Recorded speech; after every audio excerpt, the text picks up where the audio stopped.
Hey guys, I'm Denise. And I'm Lindsay, and we're Born This Gay.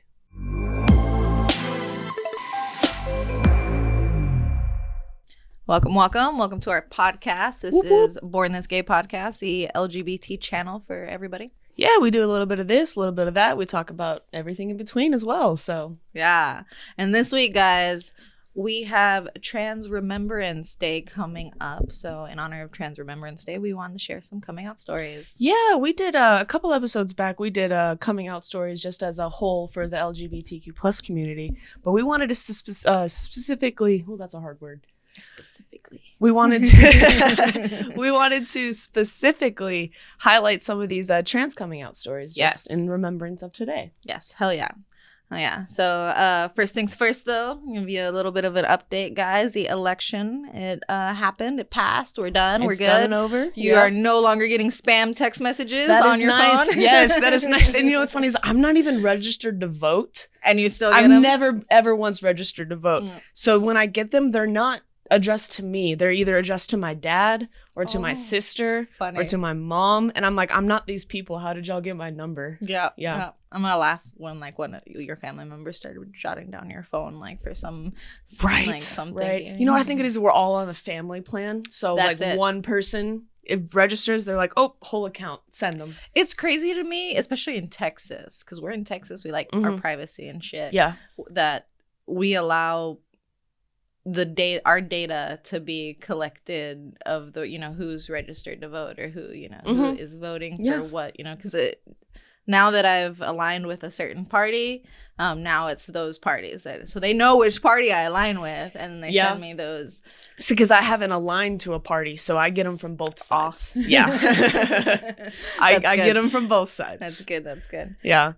Yeah, but we didn't do too much research on everybody who won the election, but I was just scrolling through Instagram the other day, and I saw that Democrat Maria Healey is going to be the first openly lesbian governor in American history. Yes, and that's I believe insane. It's Massachusetts. Oh goodness.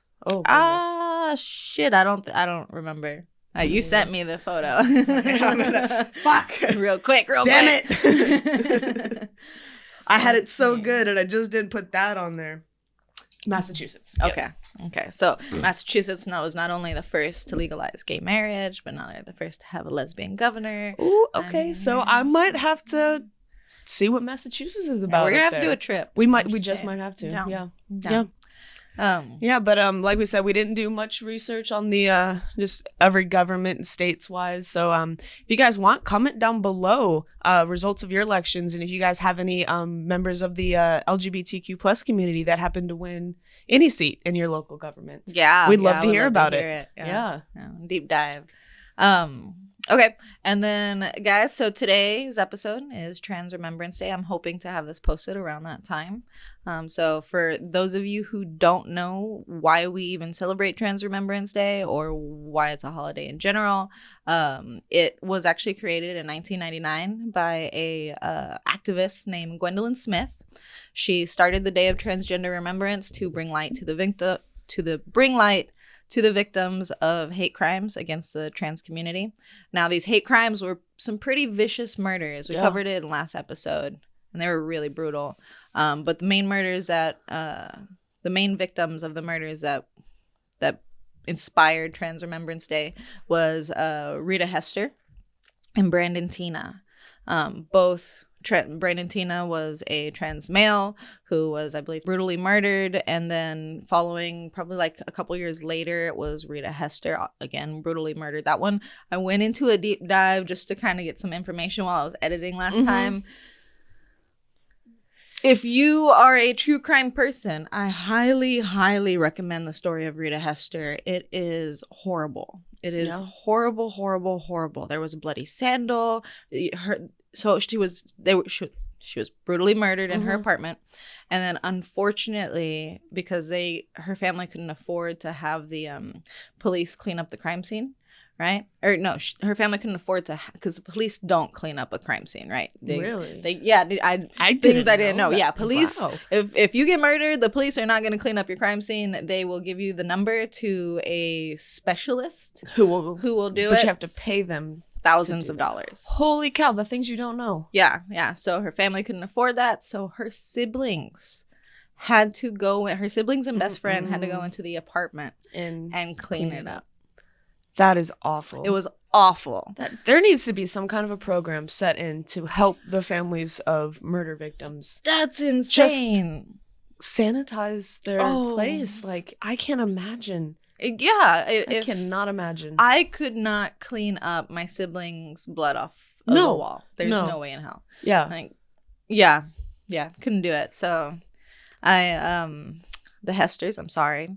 And I also kind of, although we're going to do Trans Remembrance Day today, I kind of also want to send out a little of apology that as much as Rita's death gave us this beautiful light of a day where we do remember the victims of hate crimes, it also sucks that they have to hash out the memory every year on the 20th.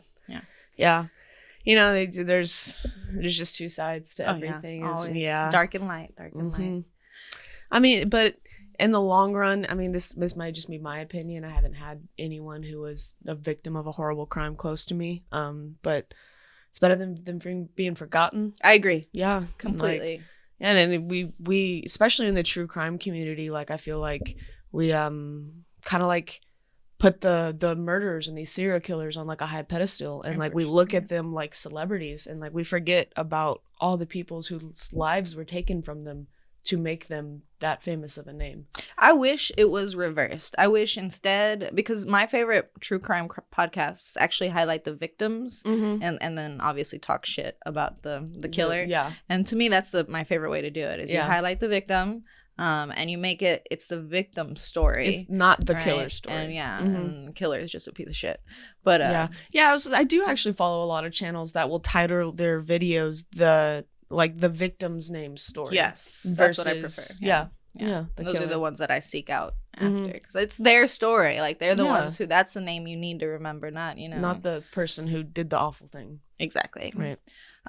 But yeah, for Remembrance Day every year on the 20th, guys, November 20th every year, there is an annual vigil held worldwide to remember the victims of the previous year. So this is this big gathering where we all get together and we remember victims of hate crimes. Yeah, we should probably look into trying to find one. Well, you just gotta stay in town for a little bit. I know, I've been traveling. My niece has been traveling so much for work. Yeah. Guys, if you're out there and you work in an industrial place, stop breaking down. I mean, please stop breaking down. I want to stay home. Oh man, God, adult problems. Yeah. Yeah, in honor of Trans Remembrance, we're going to share their stories. And we also want to give y'all a couple of, support resources. Yeah, I was, while doing some research for this episode, finding different coming out stories, I also found quite a neat little list of different transgender support systems. You know, sometimes, I think all of us, vast majority of us, have a hard time coming out. And I feel like with a lot of trans people, they find themselves coming out more than once and then more than often every day for the rest of their lives as well. That's true. So you could use a little support, know that somebody has your back. So I'm going to go over a quick little list of just different places to reach out to, really. Through any part in your life, whether you're transitioning, thinking about it, or have been transitioned and you're just needing a little of help. First one is, honestly, other transgender people telling their stories. There's something about, knowing someone else has been through it as well. Hell yeah. So that's another big part that we read coming out stories. That's why we have this podcast. Yeah, that's literally it, to show you guys that you're not the only ones feeling like this. And I promise you're not the first or the last. So yeah, there's other people out there. Listen to their stories. They'll give you a lot of confidence to be yourself as well. Another one is you can find multiple different online trans communities, whether, any social media platform. And I'm sure if you just do a Google research, you could find multiple different online trans communities, as well as number 3 would be support groups. Your local community center might have some support groups. If not, again, just a quick little Google research. Number 4, I would say cisgender people that are allies. Yo, a support group in general, doesn't matter what if they're like you, if I have a shit ton of straight, supportive friends. Yeah. And I love them to death. Like they'll go to Pride with me. They go to the gay bars with me. They go out. They have no problem being, surrounded by the LGBT community. Like, those are the people you kind of want around. Yeah, guys, if you find allies out there, you keep them in your lives. Hell yeah. They are some good people. They really are. So anyone who's an ally can definitely be a support system for you guys. And then finally, last but definitely not least, there are tons of national organizations that want you to reach out to them for help. I have a few of them listed. National Center for Transgender Equality, the Human Rights Campaign, or HRC, the Trevor Project, which we brought them up before. Yeah. Also, PFLAG and GLAD with 2 A's. Oh, yeah. Glad. Yeah. Glad. Yeah. But we've talked about majority of these organizations before. And again, we'll link all this down below, guys. So if y'all need any support, reach out to any one of these tips here. And then, as y'all know, our email is always open as well. Of course. You can email borngaypodcast@gmail.com anytime if you just need to reach out. Maybe, you need a friend, Yeah. Me and Lindsay are definitely here for you at any time. Sure. Yeah. For sure. We've been through quite a bit ourselves. So yeah. And I know you guys out there are going through hell yourself. So hell yeah. No, the reason we even have this podcast is because I've already been through hell and back. And since I'm back and I'm happy and I'm comfortable in my own skin, I wanted to show you that, hey, this could be. So I know the way in and out. So we got you guys. We'll hold your hand through it. All right, guys. So the very first coming out story that we plan to do, they're going to be very long just because we wanted to fill up the episode with 4 really important stories that we found. Yeah, I feel like all 4 of these stories are going to highlight very specific parts that I feel a lot of transgender people face throughout their coming out. So yeah, y'all sit back, maybe get some popcorn, something to drink, and y'all stick around with us. Damn right. All right, so the first story is by Nikki Hayden, right? And I love that you have your 2 Ks in it. Everyone spells Nikki a little bit different, so I love it. All right, so just going to go ahead and jump in. Until I was about 4 or 5, I didn't know I wasn't a girl, to be honest with you. One of the earliest memories, about 5 years old, was being yelled at by a teacher for going to the toilet with the girls. About the same age, I realized I was different to these other boys. At the age of 9, I refused to have my hair cut. I didn't have it cut until I was 16 because having it cut was such a torment to me. School was extremely difficult. I got bullied a lot. I was picked on for being too thin, for being feminine, for not liking football, for hanging around with the girls, for having long hair. They mocked everything they could think of in terms of gender and sexuality.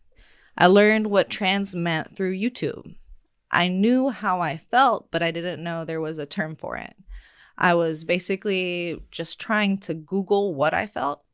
A light bulb went off in my head, and I thought, this explains all the issues I've had as long as I can remember. So there we go, guys. Again, Google it. And if you need a Google search term, because I know some people aren't Google friendly, I highly recommend just put local trans community near me, and it's going to give you some local area or local groups around your area that you can go and Also, if you're not very Google friendly like me, Google's pretty good at picking up the gist of what you're trying to say. So more often than not, I've actually just kind of typed whatever I'm thinking into the Google search bar and I find what I'm looking for. True. Okay. Yeah. Okay. Oh, and YouTube too. YouTube is also a really good search engine. And then that way you're actually going to find an actual creator, a content creator like us, who will give you the results typically. Usually YouTube, again, Google and YouTube are owned by the same company. So the algorithm is the same, and if you throw in a search result, it's going to give you what it thinks you're looking for, which is great. That's nice. Okay, so back to Nikki. So I never really told my family. They know, but I just started transitioning. Oh, wow. I never said, oh, by the way, my mom asked me if I was transgender when I was around 19 after I'd already transitioned. Okay. Wow. She said, well, are you? And I was like, Are you blind? Well, I mean, I guess if, they had long hair. Yeah, and already gone through the transition. I'm assuming you're on hormones. She's dressing in women's clothing, yes, most likely, or something like something androgynous or something. Okay. Okay. All right, Mom, come on. Other than, again, my mom didn't see it, so. Parents are blind. So, yeah. So, yes, are you blind? Maybe. All right. On a day-to-day basis, I don't tell people I'm transgender. The thing about trans people is we feel very normal. It's the way we are. It's only when people say you're not normal that you feel that way. That's powerful. Yeah. I've always been extremely feminine. I always felt that way. I can't say that I ever felt like a boy. I just had to live as a boy for the first 16 years of my life. Trans people are the same as everyone else. Our ideals in life are to be happy, to be respected, and to be comfortable. I've had people who have openly said to me that they've had prejudice around trans people, but as soon as they've met me, they've understood more. It's who I am and the way I was born.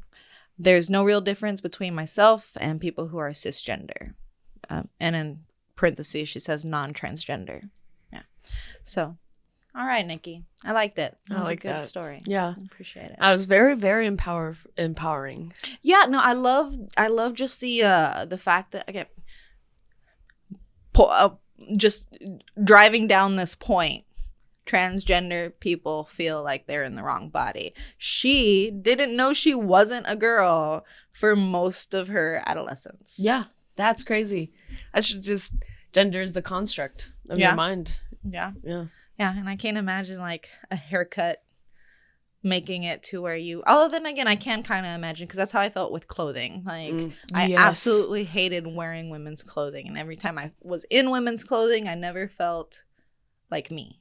So I can imagine having a haircut. Like crawling in your own skin almost. Yeah. Because then you're looking in the mirror, you see the short hair, and you're like, it's not you. Yeah. Oh, wow. Yeah. All right. So this next story, I'm going to give a little bit of a trigger warning. It does talk about some cancer. So if you guys, need to skip ahead, just fast forward through this next little story here. But this story was submitted by Keith Reynolds. I'm just going to go ahead and dive right in. A lot of people have it in their head that we wake up and decide to be trans. I want people to know that it's not a choice. Nothing has happened in my life to make me trans. I was born trans. I told my mom when I was about 13. She was shocked and didn't really understand. Then 6 months later, she told my dad, and he was so angry. Ugh. I love my dad, but he's a very traditional person. There was a lot of tension. I couldn't wear men's clothes, or I couldn't wear men's deodorant. It would cause an argument. Who cares, Dad? Yeah. Actually, I wanted to wear men's deodorant for the longest time growing up. And same. Yeah, it wasn't, female deodorant. I asked for cologne. Yes. I want to say for at least 7-8 years of my kid life, and I would always get perfume every single time. Like, they would give me the brand I asked for. Yeah. But it was always perfume. Yeah, I brought it up on probably like our first episode. This Christmas last year was the first time I ever received cologne as a present from my family. Yes. And it came from one of my sisters. So that was really awesome. I do remember the first time my mom bought me men's clothing, and it was like it was a huge deal. Yeah. Okay. Yeah. All right. So a lot of tension. It started to get better, but then Dad got cancer. He died a week before I turned 16. Shit. When he got sick, we didn't talk about it anymore. I thought that once he'd recover, we'd go back to talking about it. But he didn't recover. Oh. Yeah. After my dad died, I found a book about transgender young people, and I gave it to my mom. She read it, and it was a complete change. She says her main thing, and also my dad's main thing, is that they were worried about how it would affect me in life. Will I be able to find a job? Will I be able to find a partner? Well, those things have happened. I've found a partner, and I have no trouble finding jobs. Hey. I know, right? My mom is fantastic. She's really proud of me. She comes to Transgender Pride with me, and if anyone says anything bad about me being trans, she's ready to hammer them. Hey, all right, Mom. Yeah. Okay. She makes me the envy of many trans people, I think. Hell yeah. Supportive parents. We love to see it. Because it just like first, they weren't very, especially your father, they weren't very supportive at first, just because everyone has their own programming that they are brought up with. And you also don't understand fully. No, of course not. Because whenever you decide to go again, and it doesn't really matter what type that you decide to go through. I mean, whether it's gay, transgender, any type of LGBT community, or it could even be if you have a little bit of a racist family and you decide to date branch someone. Out. Yeah, I was about to say date someone who's other than your race, or it could be maybe a religious thing where you're dating someone who is not of the religion that you need to be dating. You know, anytime where you decide to be different than what they think is right, right? You're gonna get a little bit of flack. And what I'm assuming, I can't speak for all the parents out there, I'm assuming the reason that they get angry is rooted in the fact that they don't want you to be the target of hatred. Yeah, that's it. They're worried about you. Well, I said most cases, yeah.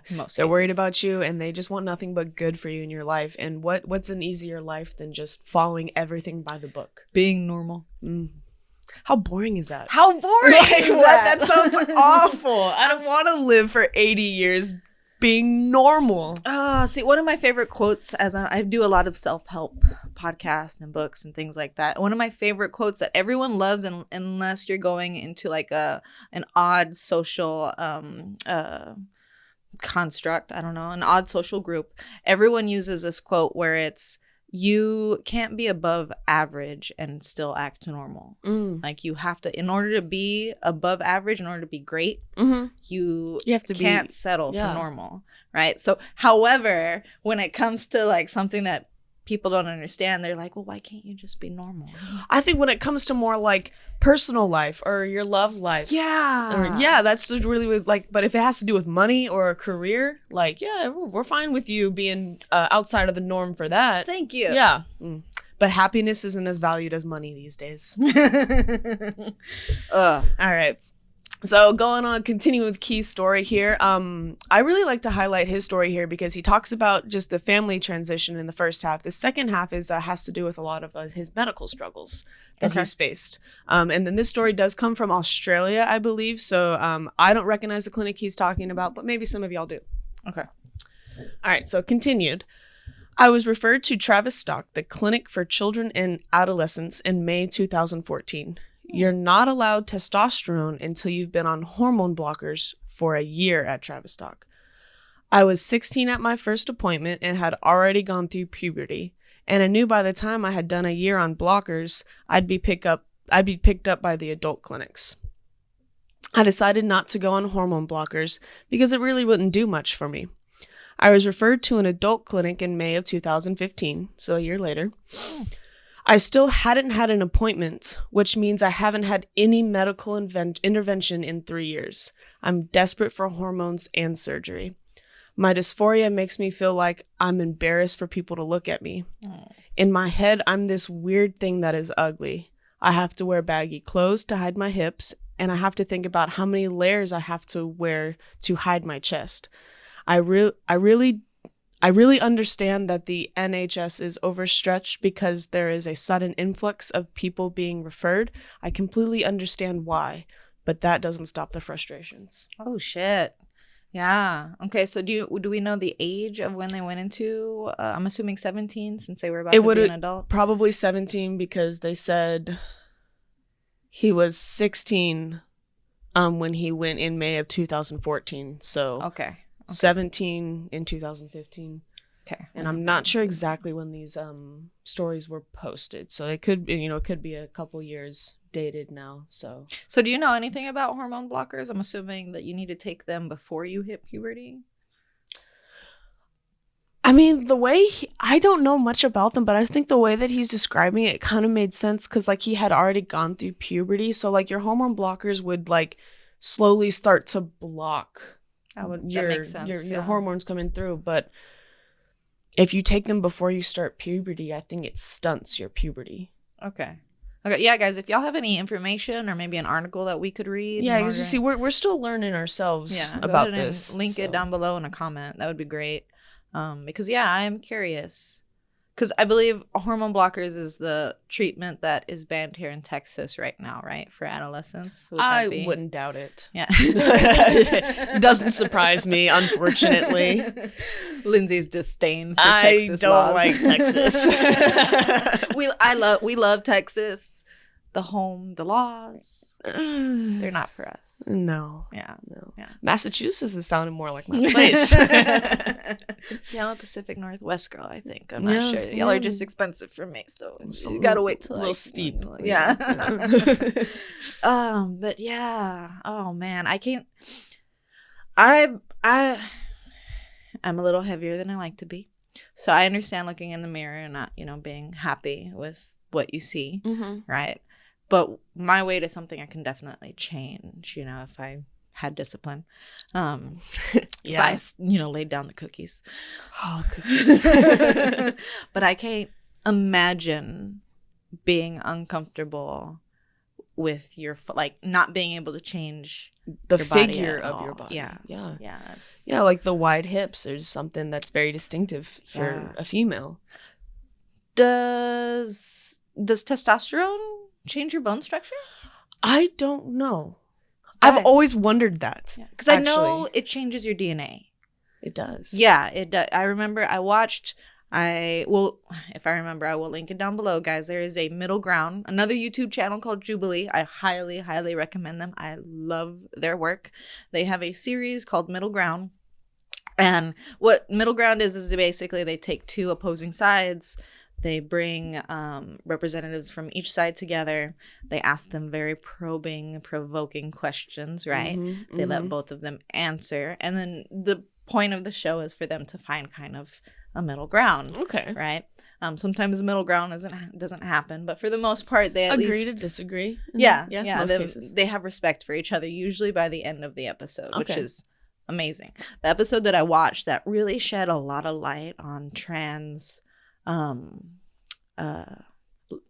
struggles in life was I watched conservative cis men versus trans men, right? Like full, holy cow, that was a great episode. Like it was, I watched it like 3 times. Yeah because they ask questions like, do you think masculinity is dead, right? Or do you think children should be allowed to go under trans treatments, type things like that. So they ask them and then they let both sides answer, and then they debate between them. And it was just really nice to see. This is going to sound weird coming out of my mouth, but it was really nice to see the conservatives' point of view. And then it was also really nice to see the transgender males. Yeah, well, I mean, if you go into a subject, a new subject, maybe even a touchy subject like trans issues, you have to go into it with an open mind, being able to see both sides of the argument. That way you can more logically I loved things. It. Yeah, because both sides are going to have, in my opinion, valid points. But it's about finding that middle ground, the compromise. Yeah. Kind of make everybody happy and everybody unhappy at the same time. Yeah. All right. So the next story is by Surachan Nan. If I pronounce that wrong, I apologize. I will put the name right here so you can correct me if you want. Yeah. All right. So I didn't really know anything about gender identity until quite late, when I was in my mid-20s.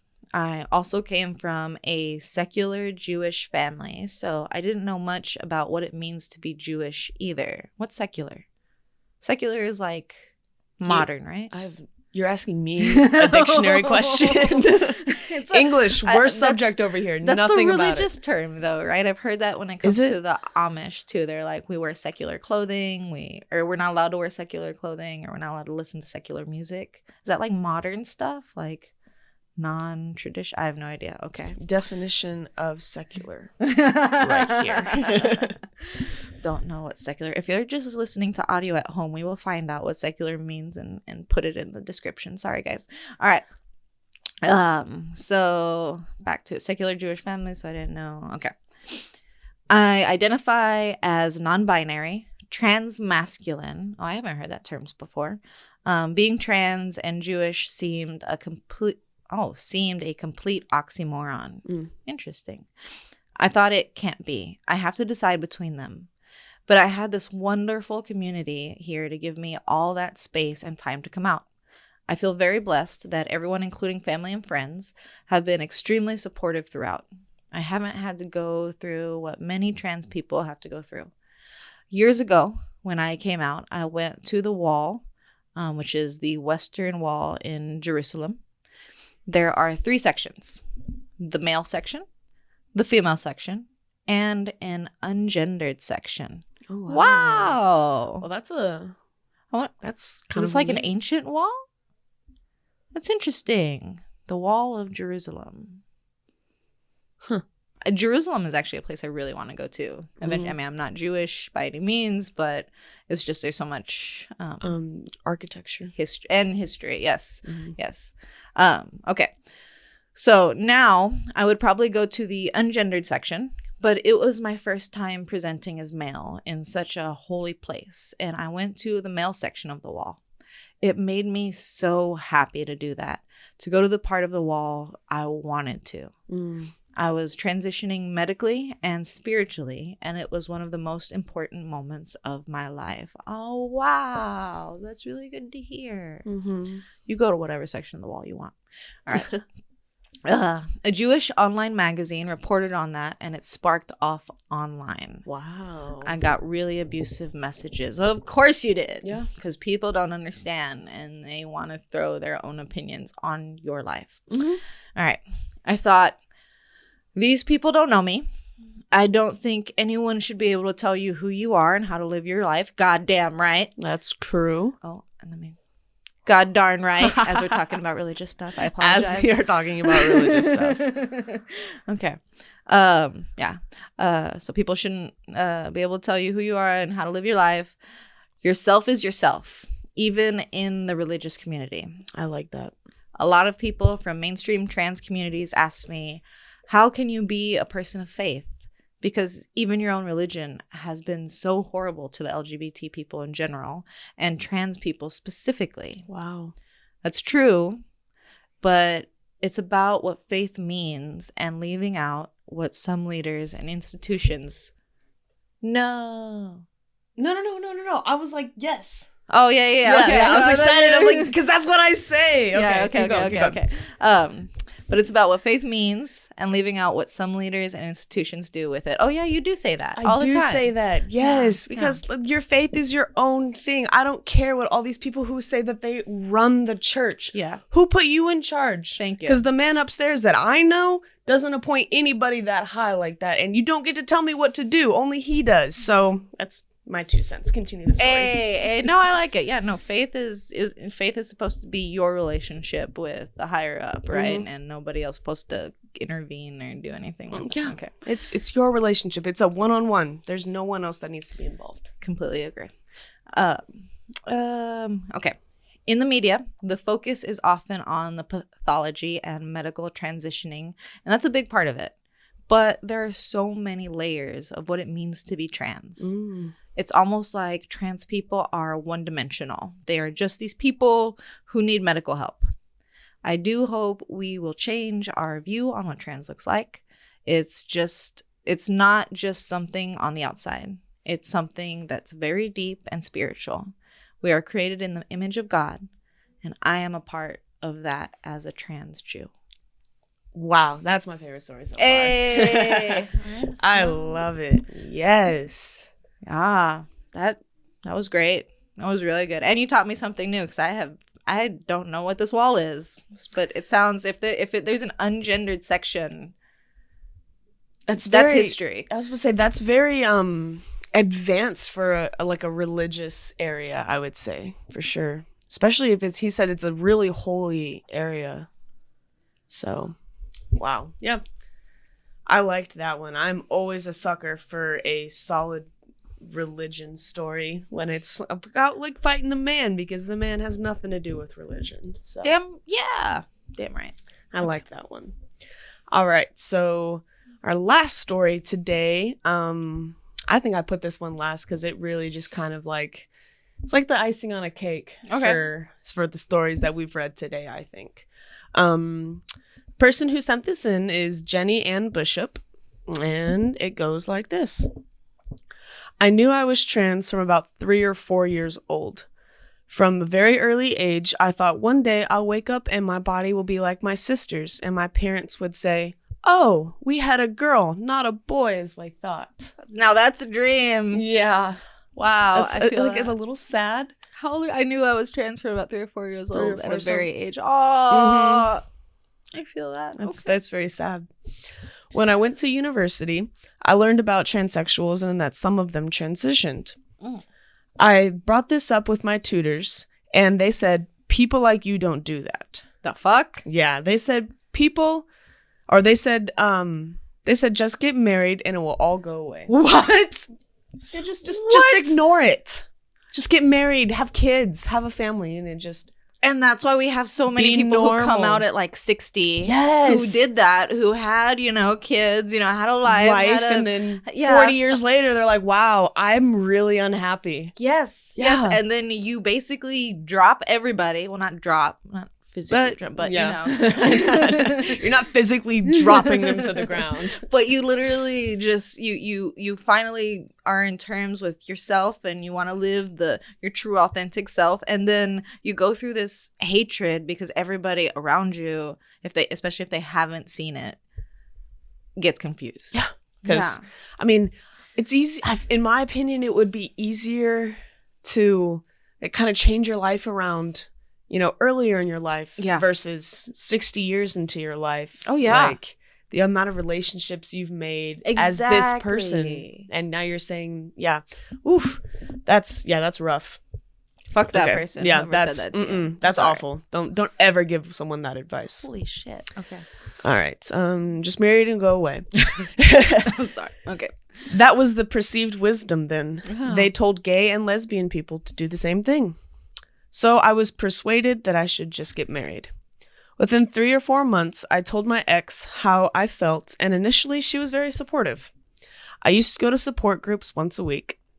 I'd have a weekend out once a month where I'd get to dress up and go clubbing with some of the girls in Manchester. Oh, wow. So there was some supportive people around you. There was some supportive people. I like that. Okay. I had to travel a lot for work, which gave me opportunities to be myself. Okay. These coping strategies kept me going through about 30 years of marriage. Wow. 30 years. And you have kids and everything, I bet. Okay. Yeah, just... when they found out at work, I'd regularly lose my job. Oh my God. It's happened 5 times. Oh my God. Most recently after the equality legislation had been passed. One time, very early on, I was coming back from my support group at night. I got stopped by police at a routine roadblock. The officer asked if I was allowed to drive a company vehicle dressed like that, and called my work to tell them I was dressed like a woman. Dude, it's none of your fucking business. None. Absolutely none of your business. Fuck? What the heck? Yeah, this one gets my blood going. I had one job where they got rid of me and then wrote to every company I applied to and said, don't employ this person. They're trans. I want to see that on the email. Holy shit. Holy cow. Every time I lost my job, we had to move. The last time it happened, my wife wouldn't move anymore. That's what really ended our marriage. Damn.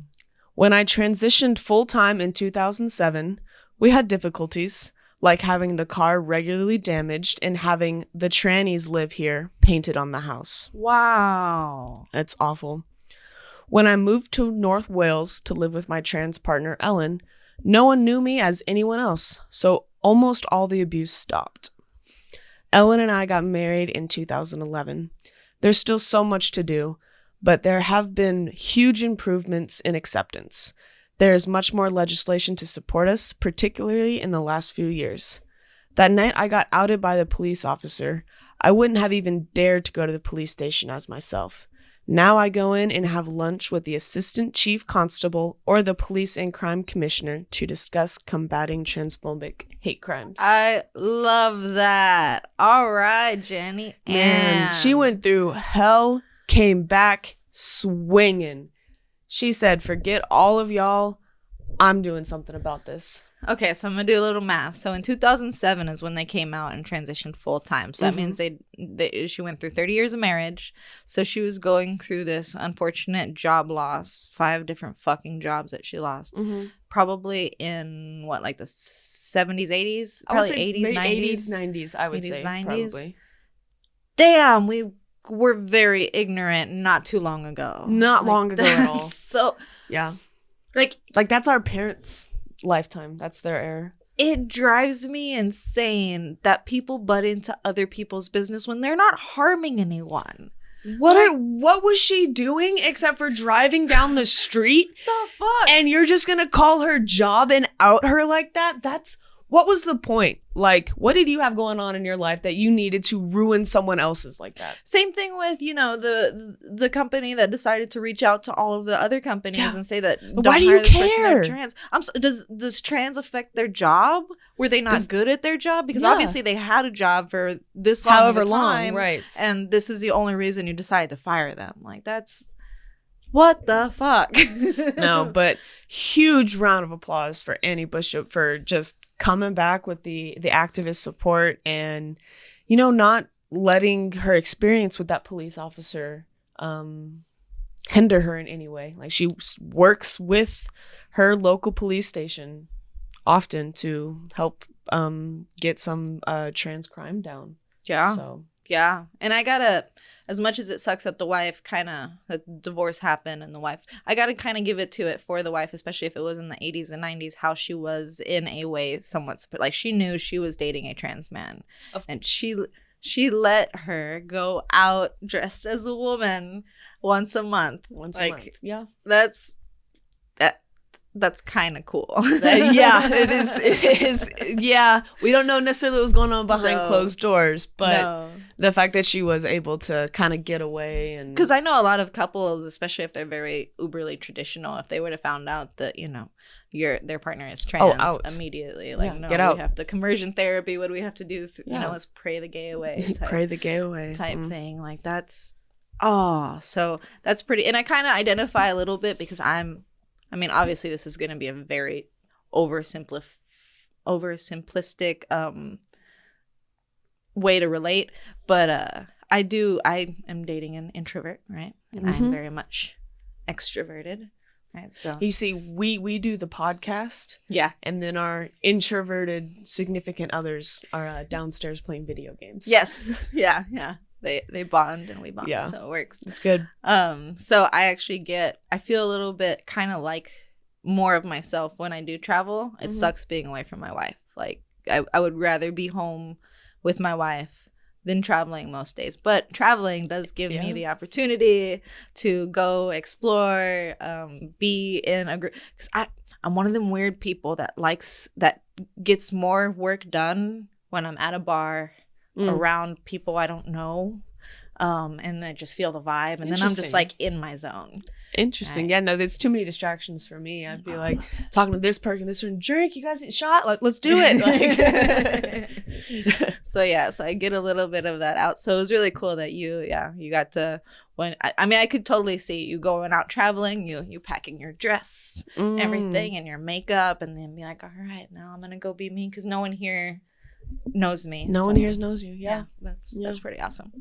Well, I'm definitely happy that it seems like the majority of these people here, especially since these stories seem to have been posted a little bit later back, probably early 2015. Or was it 20? Yeah. I'd say maybe 2017, 2018. Maybe these stories were posted. But yeah, I'm happy that all these people seem to be living their best lives out here now.